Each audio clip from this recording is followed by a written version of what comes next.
Hello friends, welcome to competition trick Adda. आज वापस से मैं आपके साथ शेयर कर रहा हूँ प्रॉफिट एंड लॉस से रिलेटेड कुछ questions. So let us start with the questions. So we have first question that's total cost price of a chair and table is 20,000 rupees. Chair sold at 10% profit and table at 10% loss and shopkeeper gains 400 rupees on whole transaction. Find the cost price of chair and table. Question क्या बोल रहा है? Question बोल रहा है कि chair और table की दोनों की कंबाइंड कॉस्ट प्राइस 20,000 रुपीज दी हुई है। चेयर को सोल्ड किया गया है 10% प्रॉफिट और टेबल को 10% लॉस पे शेयर बेचा गया, ठीक है। और शॉपकीपर को गेन हो रहा है टोटल 400 का होल ट्रांजेक्शन, दैट इज 20,000 पे 400 का गेन हो रहा है। तो कॉस्ट प्राइस चेयर और टेबल की इंडिविजुअली पूछी है। इस तरह के क्वेश्चन के लिए अपन एलिगेशन लगाएंगे। सो फर्स्ट क्या दिया गया अपने को? चेयर के लिए दिया गया है, चेयर के लिए अपने पास है 10% का प्रॉफिट और लॉस दिया हुआ है अपने को टेबल के लिए, वो भी है 10% का। अब अपने पास ये वैल्यू नहीं है, ये वैल्यू क्या आएगी? ओवरऑल गेन से। सो क्या होता है ओवरऑल परसेंटेज? क्या होगा? 400 rupees divide by 20,000 rupees multiply by 100, cut cut cut cut, we get 2% as the overall, that is whole transaction पे गेन परसेंटेज आके अपने पास 2% वो रखेंगे अपन यहाँ पे। मिक्सर का आपको रूल पता ही होगा, सबट्रैक्ट करना है 10 माइनस 2 वी गेट 8% यहाँ, और यहाँ पे क्या आएगा? 2 माइनस माइनस 10, क्यों? क्योंकि माइनस है। सो ये बनेगा 2 माइनस माइनस 10 वी गेट 12%। सो यहाँ आएगा 12%।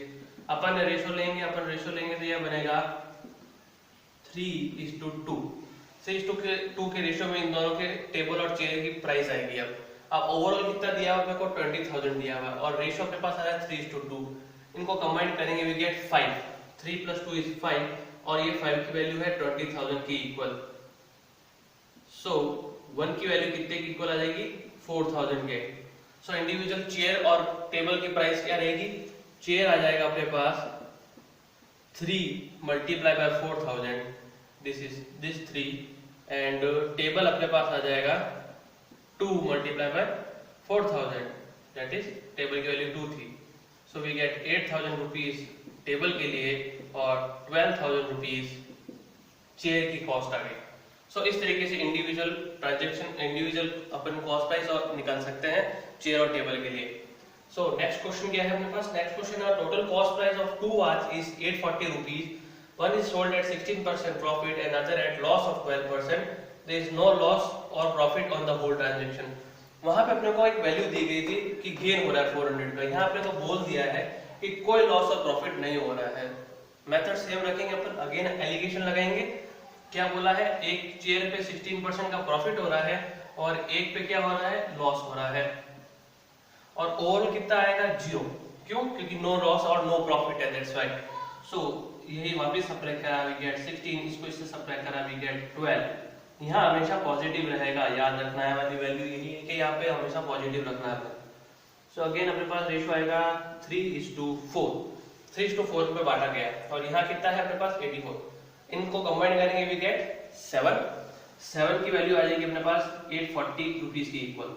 सो 1 की वैल्यू कितनी आ जाएगी? 120 रुपीज। सो अब क्या पूछा है? Cost price of each chair. तो फर्स्ट चेयर की कॉस्ट प्राइस आएगी 3 मल्टीप्लाई बाय 120, सेकंड की आएगी 4 मल्टीप्लाई बाय 120। तो फर्स्ट की क्या आएगी अपने पास? 3 multiply by 120, that is 360 rupees, और सेकंड की अपने पास आएगी 4 multiply by 120 equals to 480 rupees. So individual cost price इस तरीके से निकाल सकते हैं एलिगेशन के मेथड से। सो नेक्स्ट क्वेश्चन की तरफ चलते हैं। So we have next question. By what percentage the consumption of tea be decreased so that the expenditure does not increase if the price of tea increase by 20%? Question क्या बोल रहा है? अपने को परसेंटेज निकालना है कि कंजप्शन का किस तरीके से डिक्रीज किया जाए, टी का कंजप्शन किस तरीके से डिक्रीज किया जाए कि एक्सपेंडिचर इंक्रीज ना हो अगर प्राइस इंक्रीज हो रही है तो। सो अपन इस केस में क्या कंसिडर करेंगे कि जो प्राइस है वो 100 है और एक्सपेंडिचर जो हो रहा है वो भी 100 हो रहा है, मतलब जितना था उतना पूरा एक्सपेंडिचर हो गया इनिशियली। फिर अपने पास क्या लिया गया है कि बोला गया है 20% प्राइस में इंक्रीज हो रहा है, दैट इज इसमें 20% का इंक्रीमेंट हो रहा है तो अपने को मिलेगा 120, लेकिन एक्सपेंडिचर 100 का 100 है, that is does not increase, means 100 का 100 रखना है। सो इन दोनों का डिफरेंस लेंगे, इन दोनों का डिफरेंस आएगा अपने पास 20। किस पे लेना है? इस न्यू कॉस्ट प्राइस पे, जो नई प्राइस आएगी इंक्रीज प्राइस, उस पे लेंगे अपन, परसेंटेज निकाल रहे हैं इसलिए 120 divide by 100 we get 100 by 6। इसको अपन लिख सकते हैं 16 by 3%। This is your answer. That is इतना कंजप्शन कम करना होगा उसे, अगर प्राइस इंक्रीज हो रही है और एक्सपेंडिचर नहीं इंक्रीज करना है तो।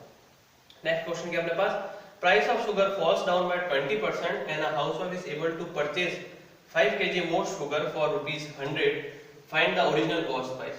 अपने को निकालना है ओरिजिनल कॉस्ट प्राइस। अपने को दिया हुआ क्या है कि शुगर की प्राइस जो है 20% से डिक्रीज हो गई है और जो हाउस वाइफ 5 किलो ज्यादा ले पा रही है 100 रुपए में। ओके, सेम कॉन्सेप्ट चलाएंगे अपन वापस से। 100 अपन इनिशियल कॉस्ट प्राइस मानी, डिक्रीज कितने से हो रही है? 20% से, दैट इज 80 रुपीज हो गई। ओके, डिफरेंस कितने का आएगा? 20 का आएगा। किस पे आएगा? इस 80 पे आएगा। अपन निकालेंगे तो रेशियो अपने पास आएगा 1/4 का। ये जो बॉटम वाली चीज है वो हमेशा ओरिजिनल को रिप्रेजेंट करेगा कि ओरिजिनली इतनी थी, जो भी थी कॉस्ट प्राइस जो थी ओरिजिनल इतनी थी, और ये जो भी दिखाएगा वो इंक्रीज दिखाएगा। कि अपन माने इस केस में केजी चल रहा है तो ओरिजिनल कितना है? 4 kg है और इंक्रीज कितना है? 1 kg। दैट इज 1 kg का यहाँ इंक्रीज हो रहा है। क्यों? कॉस्ट डिक्रीज हो रही है इसलिए। अपने हिसाब से 1 kg इंक्रीज हो रहा है और क्वेश्चन के हिसाब से 5 kg इंक्रीज हो रहा है। सो अपन 1 को इक्वेट कर देंगे 5 kg के इक्वल।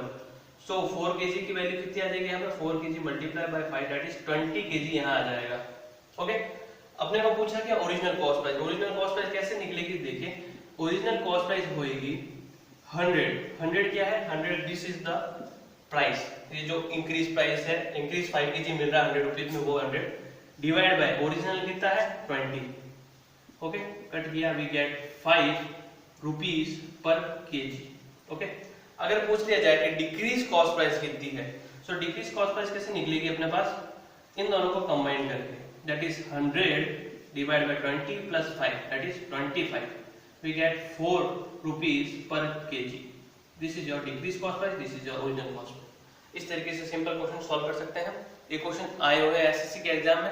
सो नेक्स्ट क्वेश्चन की तरफ चलते हैं। सो नेक्स्ट क्वेश्चन है अपने पास, by selling an article for ₹15,600 a man allowed a discount of 8% and earned 19.6% profit. If he did not give any discount, what should be his profit percentage? Question पूछ रहा है कि profit percentage कितना होगा। Initially दिया हुआ क्या है कि सेल करा आर्टिकल को 15,600 रुपीज में। सो उसने डिस्काउंट दिया है 8% का, दैट इज मार्क प्राइस पे डिस्काउंट मिला 8% का, और उसको प्रॉफिट कितना हुआ है? 19.6% का। उसने पूछा अगर मैं डिस्काउंट ना दूं तो उसको प्रॉफिट परसेंटेज कितना होगा। सो इसके लिए अपने को रेशियो लेना पड़ेगा कॉस्ट प्राइस और मार्क प्राइस का। कॉस्ट प्राइस की वैल्यू कैसे आएगी? सिंपल सा तरीका है, ध्यान से देखिएगा कि 100 माइनस डिस्काउंट परसेंट अगर अपन करेंगे so we will get cost price, और 100 प्लस प्रॉफिट परसेंट करेंगे तो we get mark price. Okay, so यहाँ कॉस्ट प्राइस क्या हो जाएगी? 100 minus 8 that is 92% is your cost price, और मार्क प्राइस हो जाएगी अपने पास 119.6 that is 100 plus 19.6 we get this 119.6%। ओके, अब क्या पूछा? अगर डिस्काउंट नहीं दिया, मतलब डिस्काउंट अगर देता तो किस पे देता? मार्क प्राइस पे देता। सो इधर डिस्काउंट नहीं दिया है तो अपन डायरेक्ट डिफरेंस लेंगे, दैट इज क्या होगा? 119.6 minus 92 divide by 92 that is the cost price. Profit percent निकालने का फॉर्मूला मल्टीप्लाई बाय 100। सो ये कितना आएगा? डिफरेंस आएगा अपने पास 27.6 डिवाइड बाय 92 इंटू 100। इसको सॉल्व करेंगे अपन, 92 1 जा 92 3 जा, so it is get 30% profit होगा उसे इस पे, दैट इज 30% का प्रॉफिट रहेगा अगर वो डिस्काउंट देता है 8% का और आगे कोई डिस्काउंट नहीं दे रहा है। Next question is, if a discount of 10% is given to a customer or MRP, the trader gain 20% profit. What will be the gain percent of the trader if the discount is 15%? Same question है, उसमें वापस उसने क्या बोला था? If not give the discount. यहाँ इसने क्या बोला? अगर वो 15% का डिस्काउंट दे तो क्या रहेगा गेन? अगेन अपन सेम प्रोसेस करेंगे, that is cost price and mark price. Cost price आएगा 100 minus d% that is discount percent, यहाँ आएगा 100 plus p% that is profit percent. 100 minus d discount कितना है 10% का, so we get cost price as 90%। Okay 90 आ गया अपने पास, यहाँ अपने पास कितना आएगा, गेन है 20% का, सो वी गेट 120%। अब क्या बोल रहा है कि what will be the gain percent of the trader if discount is 15%, अगर डिस्काउंट 15% हो रहा है तो किस पे आएगा डिस्काउंट, इस पे आएगा डिस्काउंट। सो 120 का 15% निकालेंगे अपन जल्दी से, सो ये आएगा कट हुआ 5 3 जा 5 2 जा 2 1 जा कुछ, वी गेट 18 आया क्या, 120 पे 15% का डिस्काउंट, डिस्काउंट है तो सब्ट्रैक्शन होगा, 18 माइनस किया, वी गेट 102।